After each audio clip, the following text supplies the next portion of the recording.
கர்த்தருடைய பரிசுத்த நாமத்திற்கு ஸ்தோத்திரம் உண்டாவதாக. நாம் இப்போது ஒரு வசனத்தை பார்க்கிறோம். அதிலே 1 கொரிந்தியர் 12ஆம் அதிகாரம், அதிலே 3 வசனங்களை பார்க்கிறோம். 20, 21, 22. அதில் எழுதியிருக்கிறது, அவயங்கள் அநேகமாயிருந்தும் சரீரம் ஒன்றே, கண்ணானது கையை பார்த்து நீ எனக்கு வேண்டுவதில்லை என்றும், தலையானது கால்களை நோக்கி நீங்கள் எனக்கு வேண்டுவதில்லை என்றும் சொல்லக்கூடாது. சரீர அவயங்களில் பலவீனமுள்ளவைகளாய் காணப்படுகிறவைகளே மிகவும் வேண்டியவர்களாய் இருக்கிறது. சரீர அவயங்களில் பலவீனமுள்ளவைகளாய் காணப்படுகிறவைகளே மிகவும் வேண்டியவளாய் இருக்கிறது. ஒரு அழகான ஒரு வசனத்தை நம்ம தியானிக்கிறோம். சரீர அவயத்தில் எந்த அவயம், ஒருவேளை நம்ம கை பலவீனமாக இருக்கலாம், ஒருவேளை நம்ம கால்கள் ஊனமாக இருக்கலாம், கண் ஊனமாக இருக்கலாம், காது ஊனமாக இருக்கலாம், வாய், ஏதோ ஒரு அவயம் இந்த சரீரத்தில் ஒரு ஊனமாக இருக்கும். எல்லாரும் பார்க்கறது அந்த ஊனத்தை தான் பார்ப்பாங்க. எது நல்லா இருக்குதோ அதை பார்க்க மாட்டாங்க. ஒரு குறைவுகள் எங்கே இருக்கிறதோ அதைத்தான் எல்லோரும் என்ன செய்வார்கள், பார்த்து கொண்டே இருப்பார்கள். நம்ம வேதத்தில் பார்க்கிறோம், பரிசேயரும் சதிசேயரும் இயேசு கிறிஸ்துவானவர் செய்கிற ஒவ்வொரு அற்புதங்களையும் அடையாளங்களையும் பார்த்து கொண்டிருந்தார்கள். ஆனால் அவர்கள் சொல்லக்கூடிய வார்த்தை என்னது? நீர் செய்யக்கூடியது இது ஓய்வு நாளாயிற்றே. ஒரு குறை இதைகளையாவது என்ன பார்த்து கொண்டே இருந்தாங்க.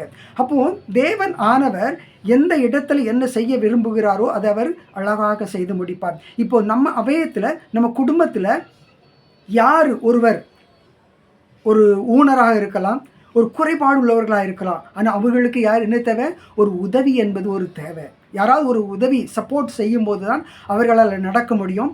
யாராவது உதவி செய்தால் தான் அவர்களால் துணி உடுத்தி கொள்ள முடியும், குளிக்க முடியும். ஏதோ ஒரு ஊனமுற்றவர்கள், இன்னும் குறைவுள்ளவர்களாக அவயத்திலே எது குறைவு இருக்கிறதோ அவர்களுக்கு ஒரு துணை கண்டிப்பாக தேவை. இதைத்தான் நம்ம வேதவசனத்தில் பார்க்கிறோம். இயேசு கிறிஸ்து சொல்லுகிறார், யார் நான் பலசாலி என்கிறாரோ நான் அவர்களுக்கு தேவையில்லை. நான் யாருக்கு ஞானம் இருக்கிறது என்று சொல்கிறார்களோ அவர்களுக்கு நான் தேவையில்லை. யாரிடம் செல்வம் இருக்கிறது என்று சொல்கிறார்களோ அவர்களுக்கும் நான் தேவையில்லை. யார் இல்லை என்று சொல்கிறார்களோ அவர்களுக்கு தான் நான் தேவை. அப்படியானால் இந்த வேத வசனம் என்ன சொல்கிறது? குறைவுள்ள அவயம் எவைகளோ அவைகளுக்கு தான் துணை ஒன்று தேவை என்று நம் வேதத்திலே பார்க்கிறோம். குறைவுள்ள அவயம் யாருக்கு? ஒரு கண்ணு தெரியல, அவங்க என்ன யாராவது கூட்டிக்கிட்டு போகணும், யாராவது என்ன செய்யணும், அவர்கள் அழைத்து கொண்டு போனால் அவர்கள் ஒரு செல்ல வேண்டிய இடத்துக்கு கரெக்டாக செல்ல முடியும். யாரால் நடக்க முடியலையோ அவர்களுக்கு சாப்பாடு கொண்டு வந்து கொடுத்தா தான் அவர்கள் சாப்பிட முடியும். சிலரால் அள்ளி சாப்பிட முடியாது, அவர்களுக்கு நம்ம கையாலே ஊட்டி விட வேண்டும். அப்போது யார் எந்த அவயம் குறைவுள்ளதாக இருக்கிறதோ, எந்த அவயம் பலகீனமாக இருக்கிறதோ அந்த அவயத்துக்கு தான் இயேசு கிறிஸ்து தேவையாக இருக்கிறார். ஆனால் பரிசேயரும் சதிசேயரும் இந்த பூமியிலே அவர்கள் என்ன செய்து கொண்டிருந்தார்கள்? நாங்கள் ஒரு குனிய கூட மாட்டோம், எங்களுக்கு என்ன பாதரட்சைகளுக்கு போடுவது கூட நாங்கள் குனிய மாட்டோம், எங்களுக்கு நீங்கள் என்ன செய்யணும்? தொண்டு செய்ய வேண்டும், வேலை செய்ய வேண்டும் என்று. ஆனால் இயேசு கிறிஸ்து சொல்லுகிறார், நீங்கள் முதன்மையாக இருக்க வேண்டும் என்று நினைத்தால் நீங்கள் எல்லோருக்கும் என்ன செய்ய, ஒரு வேலைக்காரனை போல இருக்க வேண்டும். ஒவ்வொருவரை வீட்டுக்கு வருகிறவர்களை கேட்கணும் உங்களுக்கு என்ன தேவை. ஆனால் இவர்கள் என்ன செய்கிறார்கள்? கடவுளை போல தங்களை காட்டுகிறார்கள். நாங்கள் சந்தை வெளிகளை நின்று கொண்டு எனக்கு முதன்மையான இடம் எங்கே இருக்கிறது, நான் அங்கே போய் உட்கார வேண்டும், என்னை நீங்கள் வந்து எனக்கு நீங்கள் வணக்கம் சொல்ல வேண்டும், நான் வந்து சொல்ல முடியாது. ஆனால் இயேசு கிறிஸ்து என்ன சொல்கிறார்?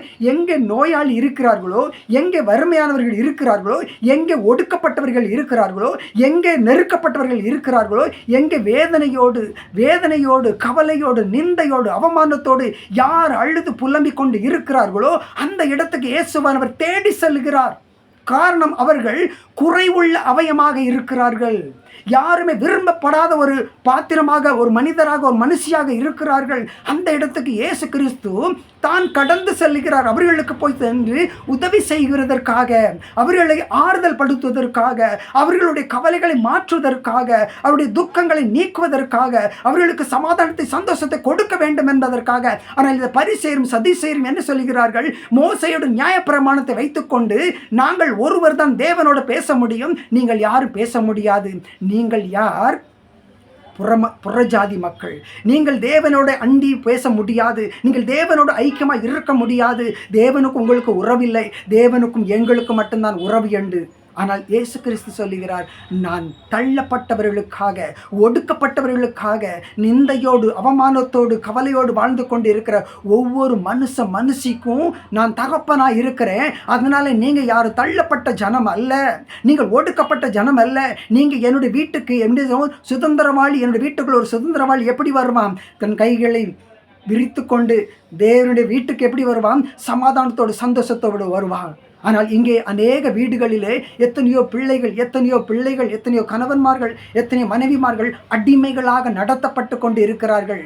நீங்கள் அடிமைகள் அல்ல. இயேசு கிறிஸ்து உங்களுக்காக இந்த பூமியிலே பிறந்து, இந்த சிலுவையில் அடிக்கப்பட்டு, நிந்தை அவமானத்தை கேட்டுக்கொண்டு, நமக்காகவே சிலுவையில் இரத்தம் சிந்தி மரித்து 3ஆம் நாள் உயிரோடு உயிர் தெழுந்தார். அவர் சொல்கிறார், நான் சத்துருவின் தலையை நசுக்கிவிட்டேன்.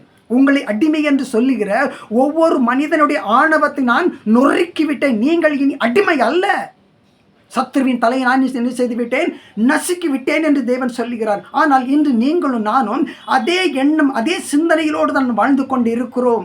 அதே பாவனையோடு தான் வாழ்ந்து கொண்டு இருக்கிறோம். இயேசு கிறிஸ்துவை நாம் நினைத்து பார்ப்பது கூட கிடையாது. இயேசு கிறிஸ்து சொல்லுகிறார், நீங்கள் அடிமை இல்லை, நீங்கள் சுதந்திரவாளி, எனக்கு பிள்ளையும் மகனும் மகளுமாக இருக்கிறீர்கள், நீங்கள் யாருக்கும் அடிமை இல்லை என்று சொல்லுகிறார். ஆனால் நம்முடைய எண்ணங்கள், சிந்தனைகள் இன்னும் என்ன செய்யல? மாறுபடலை. காரணம், இந்த வேதத்தை இன்னும் சரியாக நம்ம வாசிக்கல, இந்த வேதத்தை இன்னும் நம்ம புரிந்து கொள்ளல. இயேசு கிறிஸ்து இந்த பூமியிலே எதற்காக வந்தார்? அவயங்கள் எந்த அவயம் குறைவாக இருக்கிறது, ஊனமுற்றதாக இருக்கிறதோ, அவர் யார் எந்த நிலையிலே கவலையோடு, வேதனையோடு, பாடோடு, போத்திரங்களோடு, நிந்தையோடு, அவமானத்தோடு நீங்கள் ஒதுக்கப்பட்டு, வெறுக்கப்பட்டு, தள்ளப்பட்டு இருக்கிறீர்களோ, அவர்களுக்காக இயேசு கிறிஸ்து இந்த பூமியிலே பிறந்திருக்கிறார். நாம் யாரும் என்னதில்லை? அடிமை இல்லை. நம் இயேசு கிறிஸ்துவோட பிள்ளை. நம்மளை சீ என்று தள்ளி நில்லு, அங்கே தள்ளி நில்லு, நீங்கள் பக்கத்தில் வரக்கூடாது என்று சொல்லதுக்கு யாருக்கும் உரிமை இல்லை. நம்ம பரலோக ராஜ்யத்தில் தேவனுடைய வலது பார்சத்தில் இருக்கக்கூடிய பிள்ளையாக நம்ம இருக்கிறோம். ஆனால் நம்ம இந்த வேத வசனத்தை என்ன செய்யல? பற்றி கொள்ளல, புரிந்து கொள்ளல. அதனால நமக்குள்ள இன்னும் வலி, வேதனை இருந்து கொண்டு இருக்கிறது. அதனால தான் நாம் அடிமையா இருந்து கொண்டு இருக்கிறோம். நீங்களும் நானும் யாரும் இல்லை, அடிமை இல்லை. இயேசு கிறிஸ்துவின் நாமத்தினாலே நம்ம அவருடைய பிள்ளைகளாக, அவருடைய இரத்தத்தினாலே நம்ம என்ன செய்றோம்? அவருடைய பிள்ளைகளாக இருந்து கொண்டு இருக்கிறோம். நீங்களும் நானும் இயேசுவின் பிள்ளைகளாக இருக்கிறோம். அதனால நமக்கு யாரும் சீ அங்கே தள்ளிப்போ, நீ ஒரு அடிமை, நீ ஒரு தள்ளப்பட்டவன், வெறுக்கப்பட்டவன் என்று சொல்வதற்கு அதிகாரம் இல்லை. நம்ம இயேசு கிறிஸ்துவின் பிள்ளைகளாக இருக்கிறோம். அதனால் குறைவுள்ள அவயங்கள், யார் நிந்தையோடு, அவமானத்தோடு, வேதனையோடு இருக்கிறீங்களோ, இயேசு கிறிஸ்துவை பாருங்க. உங்கள் இந்த நேரத்தில் உங்கள் துக்கம் எல்லாமே மாறி போகும், உங்கள் கவலை மாறும், உங்கள் வேதனை மாறி போகும். கவலைப்படாதங்க.